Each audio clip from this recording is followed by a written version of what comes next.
क्या आपने कभी सोचा है कि अगर आपका इंटरनेट इतना तेज हो जाए कि आप पलक झपकते ही पूरी नेटफ्लिक्स लाइब्रेरी डाउनलोड कर सकें? सोचिए, एक क्लिक करते ही हजारों फिल्में और वेब सीरीज आपके कंप्यूटर पर आ जाए। ना कोई बफरिंग, ना कोई इंतजार। आज के समय में जब हम एक मूवी डाउनलोड करने के लिए भी कई मिनट या घंटों तक इंतजार करते हैं, ऐसी स्पीड किसी जादू से कम नहीं लगती।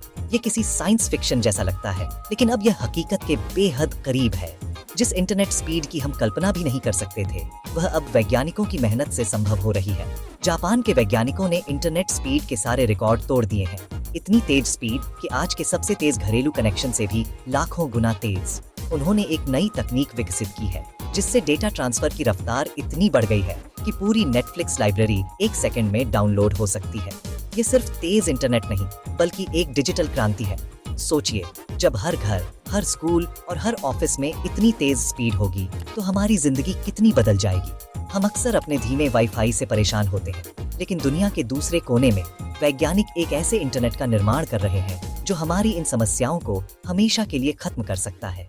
कल्पना कीजिए, कोई भी फाइल, चाहे कितनी भी बड़ी क्यों न हो, बस एक पल में डाउनलोड हो जाए। तो क्या वाकई 1 सेकंड में नेटफ्लिक्स डाउनलोड करना संभव है? क्या हम जल्द ही इस तकनीक का अनुभव कर पाएंगे? आज हम जानेंगे कि जापान की यह उपलब्धि कैसे काम करती है, हमारे लिए क्यों मायने रखती है और कब तक हमारे घरों तक पहुंच सकती है। साथ ही हम यह भी समझेंगे कि इतनी तेज इंटरनेट स्पीड से हमारी रोजमर्रा की जिंदगी, शिक्षा, मनोरंजन और कामकाज में क्या क्या बदलाव आ सकते हैं। यह सिर्फ आंकड़ों की नहीं, बल्कि उस भविष्य की कहानी है जो हमारी उम्मीदों से कहीं ज्यादा करीब है। इंटरनेट की दुनिया में यह एक नया युग शुरू होने जा रहा है, जिसमें सीमाएं टूटेंगी और संभावनाएं अनंत होंगी। आइए जानते हैं इंटरनेट का भविष्य कैसा दिखेगा और कैसे यह तकनीक हमारी दुनिया को पूरी तरह बदल सकती है। जापान के NICT के इंजीनियरों ने हाल ही में इंटरनेट स्पीड की दुनिया में एक नया इतिहास रच दिया है। उनकी मेहनत और रिसर्च ने तकनीक की सीमाओं को और आगे बढ़ा दिया है। उन्होंने 8.02 पेटाबिट्स प्रति सेकंड की इंटरनेट स्पीड हासिल की है, जो आज तक की सबसे तेज स्पीड में से एक है। 1 पेटाबिट 1000 टेराबिट्स के बराबर होता है, यानी डेटा की इतनी बड़ी मात्रा जिसे समझना भी मुश्किल है। और 1 टेराबिट 1000 गीगाबिट्स के बराबर होता है। गीगाबिट्स वो यूनिट है जो आमतौर पर हमारे घरों के इंटरनेट कनेक्शन में इस्तेमाल होती है। आपके घर का सबसे तेज इंटरनेट शायद 8 गीगाबिट्स प्रति सेकंड होगा, जिससे आप 4K वीडियो या बड़ी फाइलें आसानी से डाउनलोड कर सकते हैं। लेकिन जापान की यह नई स्पीड आपके घर के इंटरनेट से 10 लाख गुना तेज है। सोचिए, 1 सेकंड में इतना डेटा ट्रांसफर, जितना आमतौर पर महीनों में भी नहीं होता। इस स्पीड से आप एक साथ 1 करोड़ 8K वीडियो स्ट्रीम्स चला सकते हैं, बिना बफरिंग के। यानी पूरी दुनिया के बड़े शहरों में हर घर में 8K वीडियो एक साथ चल सकता है। ये सिर्फ एक छोटा सुधार नहीं, बल्कि डेटा ट्रांसफर की दुनिया में एक विशाल छलांग है, जो भविष्य की तकनीक को नई दिशा दे सकती है। सबसे खास बात यह है कि यह record standard optical fibre cable के व्यास में ही हासिल हुआ है, यानी मौजूदा इंफ्रास्ट्रक्चर में मामूली बदलाव से ही यह संभव हो गया। इसे इक्साफी 1.7 किलोमीटर की दूरी तक सफलतापूर्वक टेस्ट किया गया है, यानी यह स्पीड सिर्फ लैब में नहीं, बल्कि असली दुनिया में भी लंबी दूरी तक बनी रह सकती है। सुपर हाई स्पीड इंटरनेट अब सिर्फ थ्योरी नहीं, बल्कि हकीकत बनने के बेहद करीब है। आने वाले समय में यह तकनीक हमारे जीवन को पूरी तरह बदल सकती है। जापान की 1.02 पेटाबिट्स प्रति सेकंड की स्पीड सुनकर लगता है जैसे यह किसी और दुनिया की बात है। इतनी तेज इंटरनेट स्पीड की कल्पना करना भी मुश्किल है, क्योंकि यह हमारी रोजमर्रा की जरूरतों से कहीं आगे है। भारत में औसत ब्रॉडबैंड स्पीड 90-100 मेगाबिट्स प्रति सेकंड है, जो आमतौर पर शहरों में भी मुश्किल से मिलती है। गांवों और छोटे कस्बों में तो यह स्पीड और भी कम हो सकती है। वहीं जापान की स्पीड 20,000 मेगाबिट्स है, यानी दोनों के बीच एक बहुत बड़ा फासला है। यह अंतर साइकिल और फाइटर जेट जितना है। सोचिए, जहां हम धीरे धीरे आगे बढ़ रहे हैं, वहीं जापान रफ्तार की नई ऊंचाइयां छू रहा है। अमेरिका में औसत स्पीड 250-300 मेगाबिट्स है, जो भारत से बेहतर है, लेकिन जापान की स्पीड उससे भी 30-40 लाख गुना तेज है। अमेरिका में भी लोग हाई स्पीड इंटरनेट का फायदा उठाते हैं, लेकिन जापान की तुलना में यह भी बहुत पीछे है। मान लीजिए आपको 100 GB की फाइल डाउनलोड करनी है। भारत में 2 घंटे 20 मिनट, अमेरिका में 45 मिनट और जापान की स्पीड पर सिर्फ 0.08 सेकंड, यानी पलक झपकते ही फाइल डाउनलोड हो जाएगी। यह फर्क हमारी डिजिटल लाइफ को पूरी तरह बदल सकता है। ये दिखाता है कि जब ऐसी स्पीड आम हो जाएगी, तो हमारी डिजिटल दुनिया पूरी तरह बदल जाएगी। Video calling, online gaming, virtual reality, सब कुछ बिना किसी रुकावट के होगा। शिक्षा, स्वास्थ्य और व्यापार के क्षेत्र में भी नई संभावनाएं खुलेंगी। आज जो स्पीड हमें तेज लगती है वह कल बहुत धीमी लगेगी, जैसे डायल अप कनेक्शन का जमाना। समय के साथ हमारी उम्मीदें और जरूरतें भी बदलती जा रही हैं। जापान का यह रिकॉर्ड हमें दिखाता है कि डेटा की दुनिया में क्रांति अभी शुरू हुई है। आने वाले समय में भारत और अमेरिका जैसे देश भी इस रेस में शामिल होंगे और शायद एक दिन हम भी ऐसी स्पीड का अनुभव कर पाएंगे। इतनी अविश्वसनीय स्पीड के पीछे है शानदार इंजीनियरिंग।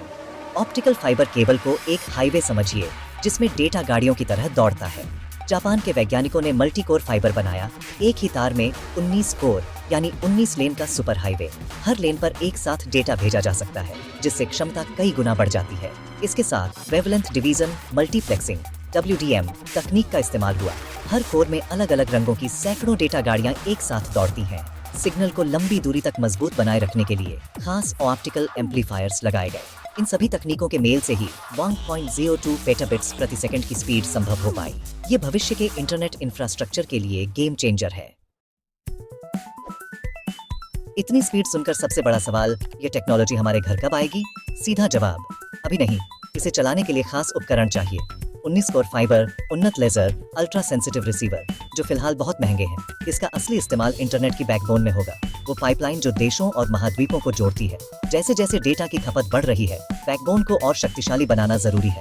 यह technology data centres, super computing और वैज्ञानिक अनुसंधान में क्रांति लाएगी। साथ ही यह भविष्य के 6G नेटवर्क की नींव रखेगी, जहां अरबों डिवाइस रियल टाइम में जुड़ेंगे।